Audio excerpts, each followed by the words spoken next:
మరి అసలే కేటీఆర్కు పదవీకాంక్ష ఎక్కువ. మరి లోపల ఏమన్నా బొండిగా విసుకుండో లేకపోతే తలకాయ బల కొట్టి సాగు కొట్టి లోపల ఏమన్నా పూడ్చిపెట్టిండో మరి మనిషి కనపడకపోతే అనుమానపడాల్సిన పరిస్థితి వస్తుంది. కాబట్టి మనం అందరం కూడా పాపం కేసీఆర్ గురించి ఆలోచించాల్సిన అవసరం ఉన్నది. మరి ఆయన బాగుండాలని కోరుకోవాలి. అవునండి, ఆయనకు మంత్రిగా ఉన్నప్పుడు అహంకారంతో మదం ఎక్కి ఎంతోమంది సినిమా యాక్టర్ల జీవితాలతో ఆడుకొని ఈరోజు వాళ్ళని డ్రగ్స్ కేసులో ఇరికిచ్చి ఆయన మాత్రం పక్కకు తప్పుకొని ఈరోజు ఎంతో మానసిక వేదనకు గురయ్యి ఒక విధంగా ఈరోజు నాగ చైతన్యకు విడాకులు అవ్వడానికి కారణం కూడా కేటీఆర్ గారే. నేను ఓపెన్గా చెప్తా ఉన్నాను. కొండా సురేఖ దొంగ ఏడుపులు దొంగ మాటలు మాట్లాడుతుంది. గతంలో ఫోన్ ట్యాపింగ్ సంబంధించి హీరోయిన్ల ప్రస్తావన మాట్లాడారు కదా, అప్పుడు ఆమె మహిళ కాదా? అప్పుడు ఆ మనోభావాలు దెబ్బతిన్నట్టు ఎందుకు మాట్లాడలేదు? ఆ రోజు కూడా మాట్లాడినా ఫోన్ ట్యాపింగ్లు చేశారు అనేటువంటి విషయంలో కూడా నేను మాట్లాడినా. ఆయన వినకపోతే ఉంది అని చెప్పి వాళ్ళ మనోభావాలు దెబ్బతీశారంటున్నాడు. ఫోన్ ట్యాపింగ్ అవును చేసింది ఎవరు? మీరే కదా. మీరు చేయడం అనేది తప్పు అని చెప్పి మేము బహిర్గతం చేశాం కానీ పేర్లు చెప్పలేదు కదా. ఈ రోజు నేను చెప్తా ఉన్నా కదా, నాగ చైతన్య సమంత విడిపోవడానికి కారణం కేటీఆరే. ఈరోజు చాలా మంది హీరోయిన్లు తొందరగా పెళ్లిళ్ళు చేసుకొని సినిమా ఫీల్డ్ నుంచి తప్పుకోవడానికి కారణం కూడా కేటీఆరే. ఆయన ఆ రోజు మత్తు పదార్థాలకు అలవాటు పడి వాళ్ళను కూడా మత్తు పదార్థాలకు అలవాటు చేసి రేవ్ పార్టీలు చేసుకొని మదమెక్కి వాళ్ళ జీవితాలతో ఆడుకొని బ్లాక్మెయిల్ చేసి వాళ్ళను ఇబ్బంది పెట్టినటువంటి వ్యక్తి కేటీఆర్. అది అందరికీ కూడా తెలుసు, సినిమా ఫీల్డ్లో అందరికీ తెలుసు, అది ఓపెన్ రహస్యము.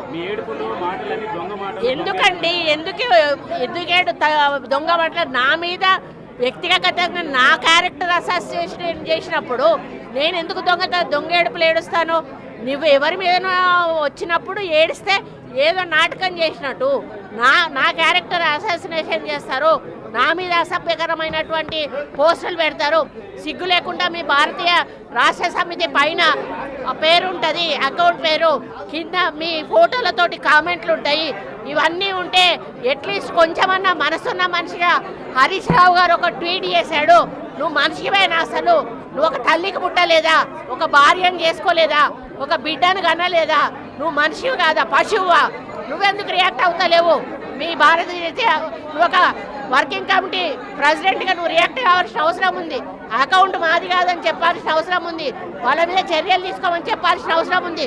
వాళ్ళను పార్టీల నుంచి బహిష్కరించాల్సిన అవసరం ఉంది. మూడు అకౌంట్లు దుబాయ్ నుంచి జరుగుతున్నాయండి. 3 అకౌంట్లు ఇక్కడి నుంచి జరుగుతూ ఉన్నాయి. ఇది కొత్త కాదు. ఆ రోజు నుంచి విజయలక్ష్మిని చేశారు, సీతక్కని చేశారు, ఈరోజు నన్ను చేశారు. అసలు దానికి పద్ధతి పాడు ఉందా అని అడుగుతా ఉన్నాను. మీకు మనుషులకున్న అనుబంధాల గురించి, సంబంధాల గురించి ఏమైనా అవగాహన ఉందా అని చెప్పి అడుగుతా ఉన్నాను.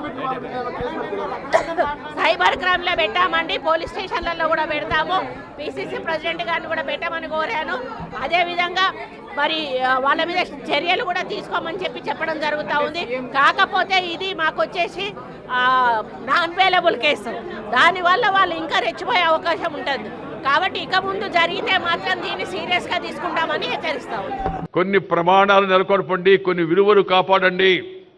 ఈ మధ్యకాలంలో అసెంబ్లీలలో, పార్లమెంట్లో వివిధ స్థాయిల్లో జరుగుతుంటే గలాటాలు ప్రజల్లో చాలా ఆందోళన కలిగిస్తూ ఉన్నాయి.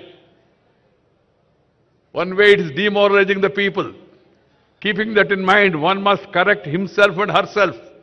ప్రతి ఒక్కరు కూడా తమ జీవితాన్ని సరిదిద్దుకునే ప్రయత్నం చేయాల్సిన అవసరం ఎంతో ఉంది. అవసరమైన వాళ్ళందరూ ప్రజాప్రతినిధులు అంటే ఆ ఎంపీలు. నేను చైర్మన్గా ఉన్నా రాజ్యసభకి 5 ఏళ్ల పాటు, అంతకుముందు మంత్రిగా ఉన్నాను పార్లమెంటరీ అఫైర్స్, అలాగే ఇతర మంత్రిత్వ శాఖల్లో ఉన్నాను, చూశాను. ప్రతిపక్షంలో ఉన్నాను, అధికార పక్షంలోకి ఉన్నాను. మన ప్రవర్తన జనమంతా చూస్తూ ఉంటారు, అభినందిస్తూ ఉంటారు. నాకు పాత రోజులు బాగా గుర్తు. నేను యువకుడిగా అసెంబ్లీకి వచ్చినప్పుడు నేను జైపాల్రెడ్డి గారు మాట్లాడుతూ ఉంటే రాష్ట్రంలో ప్రతి ఒక్కరు కూడా సాయంత్రం 6 గంటల 15 నిమిషాలకి రేడియో పెట్టుకునేవాళ్ళు. అప్పుడు టీవీలు లేవు. విందాము ఏం చెప్పారు వీళ్ళని. నువ్వు కష్టపడితే, మంచిగా జనం కోసం పనిచేస్తే, నీ మంచి ప్రవర్తన బాగుంటే జనం దాన్ని ఆదరిస్తారు. అందుకు నేను సొంతంగా అనుభవం చెప్పాను. ఆ రాజకీయాన్ని ఇప్పుడు నేను ఇక్కడ చెప్పదలుచుకోలేదు. కానీ ఒక విషయం గమనించాలి. ఇప్పుడు ఇవాళ రాజకీయాల్లో ప్రమాణాలు తగ్గిపోతున్నాయి. జనానికి ఆందోళనగా ఉంది.